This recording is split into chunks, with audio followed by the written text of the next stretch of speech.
Bom, bem-vindo ao primeiro módulo do curso de Probabilidade Estatística Aplicada em Engenharia, aula 1. São aulas sementes, né, com curto período, onde vamos construindo nosso conhecimento aos poucos, tá? Nessa aula 1 a gente vai ver um pouco de probabilidade estatística, conceito, que seria também intervalo de confiança e nível de confiança e exemplo explicativo.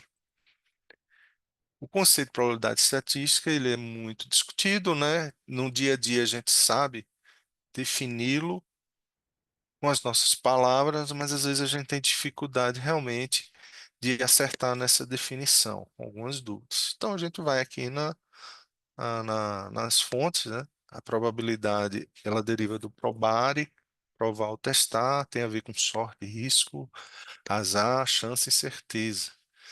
Trabalha com a questão do que é provável. Estatística já precisa de dados, né? Ela se utiliza das teorias probabilísticas para fazer inferência. Então, a probabilidade e estatística elas estão interrelacionadas. E o que estatística não é, tem aqui uma tirinha do Dilbert, e ele tira brincadeira muito com o mundo corporativo, é conhecido. E aí ele fala que ia fazendo uma apresentação para os gerentes, que ele não tinha números exatos, então ele inventa números, e que ele fala que estudos mostram que números exatos não são necessariamente melhores do que aqueles inventados, não são mais exatos, né? E aí o gerente pergunta quantos estudos mostram isso, ele 87, ele inventa. Então é importante saber que a estatística ela não pode ser algo inventado, ela precisa ser baseado em dados, em estudos, em metodologia. E aí vamos para o primeiro conceito, dentro da probabilidade estatística, intervalo de confiança. Há muitas dúvidas sobre esse conceito, a gente vai voltar nesse item mais à frente, o uso para fazer os cálculos, mas aqui são conceitos básicos iniciais para todos entenderem quando a gente começar a falar mais essa linguajar. O linguajar ele tem que estar alinhado. A estatística ela foi desenvolvida aí por Jerzy Newman em 1937. É um intervalo observado, calculado a partir de observações, que pode variar amostra para amostra. Em outras palavras, é o erro permissível dentro de uma análise. Então, como que é esse erro? Como é definido? Como é calculado? Um exemplo muito simples. Vamos fazer uma pesquisa sobre quantas cores de carro existem no Brasil. E nessa pesquisa, vamos dizer que você levantou amostras. Interessante saber que não é população. População é eu realmente levantar todos os carros do Brasil, então não existe mais estatística. A gente está em determinístico, em cálculos determinísticos, eu vou ter certeza. Quando eu pego amostras é que eu uso estatística, porque eu tenho um erro que eu tenho que considerar. E eu tenho que quantificar esse erro. Então imagine que 43% dos carros no Brasil são pretos, por essa pesquisa, e estamos trabalhando com um intervalo de confiança 20% bilateral. Por que 20% bilateral? Porque ele pode errar para cima ou para baixo. Eu posso errar para mais ou para menos. Então, nesse caso aqui, como é 20%, seria 10% para mais, 10% para menos. O intervalo de confiança de 43% ficaria 10% de 43, 4,3. Então, o intervalo de confiança dos carros seriam pretos, né, no caso, seriam entre 38,7% a 47,3%, onde 43% seria a mediana aqui desse valor. E o nível de confiança? É a frequência com que os intervalos observados contêm um parâmetro real. Então, como vamos voltar à nossa pesquisa, a gente viu que 43% dos carros eram pretos e que e dentro daquele intervalo de confiança, que nós já calculamos, bilateral, e informamos que o nível de confiança da pesquisa é 90%. Isso quer dizer o quê? Que se eu repetir essa mesma pesquisa 100 vezes, 90 vezes, os carros pretos ficarão entre os valores de 38,7% a 47,3%. Então, o nível de confiança ele é determinístico para a qualidade da confiança e ele afeta diretamente o intervalo de confiança. Conforme você varia o nível de confiança, o intervalo de confiança também irá variar. É importante a gente salientar que esses cálculos de intervalo e o nível de confiança, eles estão totalmente quantitativos. Nós vamos fazer um exemplo aqui de uma pesquisa eleitoral que eu vou ressaltar a parte qualitativa também. Então, imagine aqui, para não entrar em polarização de política, que aqui no Brasil eu estou achando que está muito complicado ultimamente, vamos pegar um governo anterior, do Temer ainda, onde foi feita na época uma pesquisa de satisfação da população com o governo Temer. E o desempenho pessoal do presidente foi de aprovação de 24,4%. Vamos ficar com esse número aqui. A pesquisa que o viu foi entre 7 e 11 desse mês.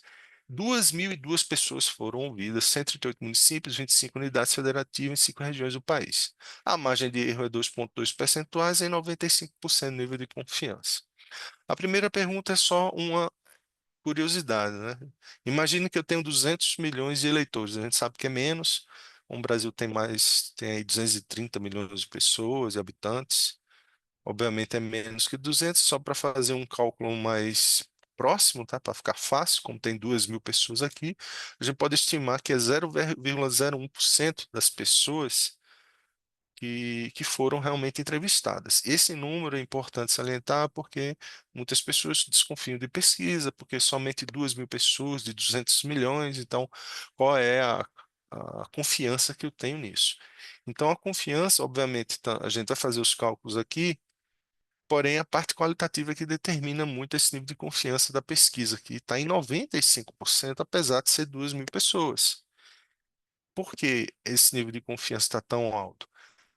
Porque tem a parte qualitativa. Então, eles foram nos municípios, nas unidades federativas, nas regiões do país. Não adianta eu pegar 100.000 pessoas só em Porto Alegre. Não vai dar uma qualidade de pesquisa como a que eles fizeram.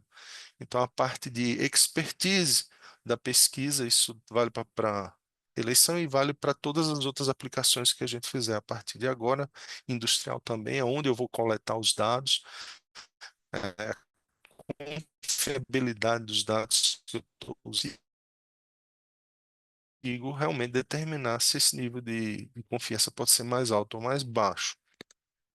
Pessoas que aprovam o presidente Temer, a gente sabe que 24,4% aprovam, eles aqui informam que a margem de erro é 2,2 percentual, então eu estou trabalhando aqui com uma pesquisa bilateral, porque eu posso errar para mais ou para menos. A gente viu no exemplo anterior, dividi aqui 2,2 por 2, ficaria 1,1% para cima, 1,1% para baixo. Eu somando e diminuindo do valor de 24,4, eu vou trabalhar com um intervalo de confiança entre 23,3% a 25,5%. Como ele está falando que o nível de confiança é 95%, quer dizer que se eu repetir 100 vezes essa pesquisa nesses 138 municípios, em 5 unidades federais, do jeito que foi, 100 vezes, 95 vezes, a aprovação do tema ficará entre 23,3 a 25,5. Só que a gente tem uma margem de erro aqui, que no caso é 5%. Se eu trabalho com 95% de confiança, de nível de confiança, o nível de não confiança é 5%. E aqui a pergunta é qual a probabilidade de uma pesquisa sair que 70% da população desaprova o governo Temer. A desaprovação foi 62,4%, mas como a gente está trabalhando com aprovação, a gente pode inferir aqui que seria perto de 30%, então seria maior, né? Maior do que o valor. Então, nesse caso, o, esse valor aqui de 24,4%, ele estaria fora do intervalo de confiança de 23,3 a 25,5. Se 62,4% desaprova e eu estou com 70%, meu nível de confiança é 95%. Isso quer dizer o quê? Quer dizer que 5% está na minha margem de erro. 5% para mais, 5% para menos, como aqui foi para mais, né? 2,5% para cima seriam qualquer outro tipo de resultado que eu tenha dessa pesquisa do que foi informado. Então, qualquer resultado, no caso de aprovação aqui, entre fora dos 23 a 25, estaria na margem de erro dos 5%. Se for para mais, ele é 2,5%. Se for para menos, é 2,5%. Então, aqui são as caudas dos erros que a gente trabalha. Então, essa foi a primeira aula. Qualquer dúvida que pode entrar em contato com o e-mail e nos vemos na próxima aula. Um abraço.